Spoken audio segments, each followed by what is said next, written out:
ఈ వ్రతాన్ని సాక్షాత్తు జగన్మాతచే అనుగ్రహింపబడిన అద్భుత వ్రతం. ఈ వ్రత కథ విన్నవారు ఎంతో అదృష్టవంతులు. మీరు ఎంతో అదృష్టం చేసుకుని ఉంటేనే తప్ప ఇలాంటి ఒక వ్రతం ఉన్నది అని కూడా మీకు తెలియపరచదు అమ్మ. ఎవరైతే ఈ వ్రతం వింటున్న వారికి అమ్మ యొక్క అనుగ్రహం ఉన్నందువలన ఇది మీ చెవిని పడింది. శ్రీ శుభదుర్గ వ్రత కథను ఎవరైతే వింటారో లేక ఇంట్లో ఈ వ్రతాన్ని భక్తి శ్రద్ధలతో ఆచరిస్తారో వారికి ఏది కావాలంటే అది శీఘ్రంగా సిద్ధిస్తుంది. సంతానం లేని వారికి సంతానం, వివాహం కాని వారికి వివాహం, విద్య, ఉద్యోగం, ఆరోగ్యం, వివాహమైన స్త్రీమూర్తులకు దీర్ఘ సుమంగళి మణులుగా ఉంటారు. అబ్బా, ఒక్కటేమిటి, సర్వ సౌభాగ్యాలు కలుగుతాయంటే ఆశ్చర్యమే. వారిల్లు ఎల్లప్పుడూ ధనధాన్యాలతో సమృద్ధిగా ఉంటుంది. దేనికి ఎటువంటి లోటు ఉండదు. సత్యనారాయణ స్వామి వ్రతంలో ఏ విధంగా అయితే 5 కథలు ఉంటాయో అలాగే ఈ వ్రతంలో కూడా 5 కథలు ఉంటాయి. ఈ వ్రతాన్ని చెయ్యలేని వారు కనీసం ఈ వ్రత కథలను విన్నా సరే మీరు అనుకున్న కోరికలు తప్పకుండా నెరవేరతాయి.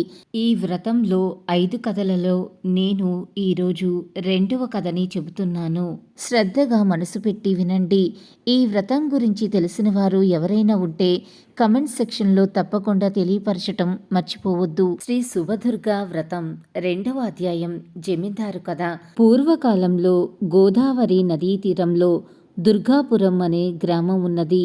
ఆ ఊరిలో రాఘవయ్య అనే జమీందారు ఉండేవాడు. అతనికి ఎన్నో వ్యాపారాలు, ఎంతో ధనసంపద, పశుసంపద, ఎన్నో పొలాలు ఉండేవి. రాఘవయ్యకు తాను ధనికుడనే అహంకారం ఎక్కువగా ఉండేది. ఎంతటి వారినైనా ఈ అహంకారమే కదా అధోపాతాళానికి తోసివేస్తుంది. అయితే అతని భార్య మాత్రం, శ్రీదేవి మాత్రం ఎంతో సౌమ్యరాలు. ఎల్లప్పుడూ పూజలలో మునిగి తేలుతూ ఉండేది. భర్తకు తెలియకుండా ఎన్నో దానధర్మాలు చేస్తూ ఉండేది.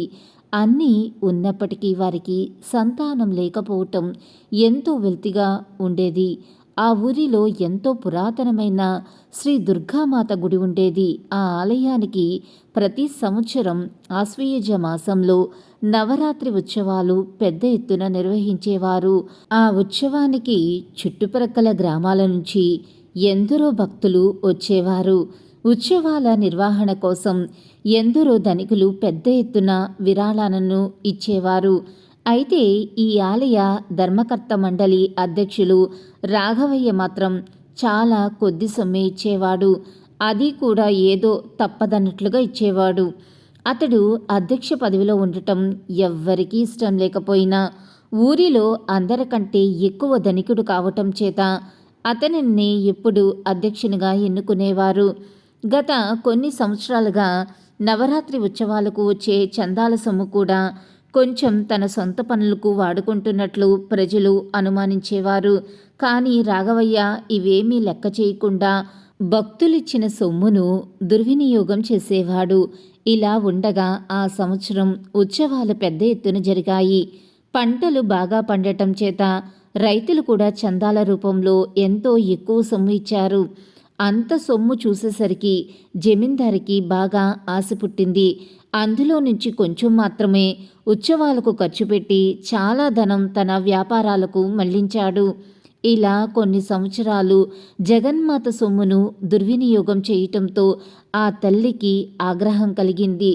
అంతే, నవరాత్రులు అయిన మరునాడే జమీందారుకు పక్షవాతం వచ్చి మంచాన పడ్డాడు. భార్య శ్రీదేవికి ఎంతో బాధ కలిగింది. తన భర్త చేసిన దుర్మార్గాల వలనే ఇలా అనారోగ్యం పాలైనాడని తలించింది. అనారోగ్యం మాత్రమే కాదు, మరుసటి నెలలో వ్యాపారాలలో విపరీతమైన నష్టం వచ్చింది. అకాల వర్షాలు కురిసి ఎంతో పంట నష్టం జరిగింది. వ్యాపారాలలో నష్టం రావటంతో రాఘవయ్య ఎన్నో అప్పులు చేశాడు. అవి తీర్చడానికి పొలం కొద్ది కొద్దిగా అమ్మవలసి వచ్చింది.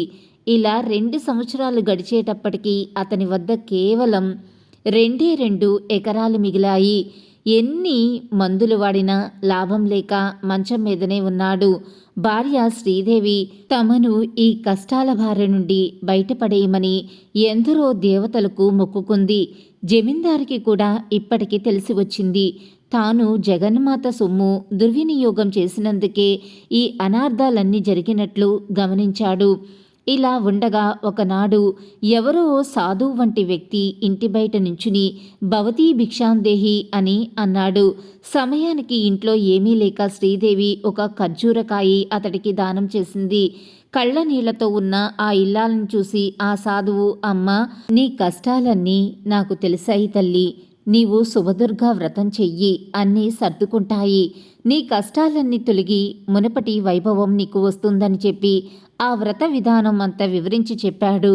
శ్రీదేవి ఆ మరునాడే శుభదుర్గా వ్రతం చేస్తానని సంకల్పం చేసుకుంది. ఇంతలో శ్రీదేవికి మరొక ఆలోచన కూడా వచ్చింది. ఈ వ్రతం 4 రోజుల పాటు ప్రతిరోజు చేస్తానని అనుకుంది. జమీందారు భార్య శ్రీదేవి మరునాడే మొదలుపెట్టి ఎంతో శ్రద్ధగా 4 రోజులు శ్రీ శుభదుర్గా వ్రతం ఆచరించింది. ప్రతిరోజు ఉదయమే లేచి స్నానం చేసి వ్రతం చేసేది. అలా 4 రోజులు చేయగానే చివరి రోజున శుక్రవారం నాడు వ్రతం పూర్తి కాగానే ఇంటి గుమ్మం ముందు ఎవరో దంపతులు పిలుస్తున్నట్లు అనిపించి బయటికి వెళ్ళింది. 2 బ్రాహ్మణ దంపతులు కనిపించారు. శ్రీదేవితో వారు తమ పక్క ఊరు వెళ్తూ ఇంత భోజనం దొరుకుతుందేమోనని వచ్చామని చెప్పారు. శ్రీదేవి వారిద్దరికీ అన్నం వడ్డించింది. ఆ దంపతులిద్దరూ సంతోషంగా తిన్నారు. శుభదుర్గా వ్రతం ప్రసాదం కూడా స్వీకరించారు. వారు తిరిగి వెళ్ళిపోతూ ఆమె చేతిలో ఒక చిన్న మూట ఉంచి, అమ్మా, ఇది కొద్దిపాటి ధనం, మేము వెళ్ళిన తర్వాత తీసి చూడు అని చెప్పి వెళ్ళిపోయారు. వారు అలా వెళ్ళిన కాసేపటికి మూట విప్పి చూసిన శ్రీదేవి ఆశ్చర్యపోయింది. ఆ మూట నిండా బంగారు కాసులు. అంతేకాదు, ఆ మూటలో ఒక చిన్న శివలింగం, ఒక చిన్న అమ్మవారి విగ్రహం ఉన్నాయి. ఆహా, సాక్షాత్తు ఆ ఆది దంపతులే తనను కరుణించారని గ్రహించింది. ప్రసాదం స్వీకరించటానికి ఆ పార్వతీ పరమేశ్వరులే బ్రాహ్మణ దంపతుల రూపంలో వచ్చారని గ్రహించి ఆమె ఎంతో ఆనందపడింది.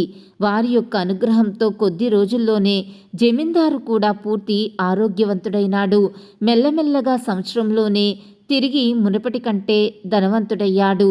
జమీందారులో ఎంతో మార్పు వచ్చింది. ఆలయానికి బంగారు తాపడం చేయించాడు. ఎంతో సన్మార్గంలో జీవించి అనతి కాలంలోనే చుట్టుపక్కల గ్రామాలలో ఎంతో గొప్ప ధర్మాత్ముడు లేడనే పేరు తెచ్చుకున్నాడు. రాఘవయ్య శ్రీదేవి దంపతులిద్దరూ కలకాలం ఆ జగన్మాతను సేవిస్తూ సుఖంగా జీవించి చివరన ముక్తిని పొందారు. ఇక 2వ అధ్యాయం సమాప్తం. యాదేవి సర్వభూతేషు బుద్ధిరూపేణ సంస్థిత. నమస్తస్మై నమస్తస్మై నమస్తస్మై నమో నమః.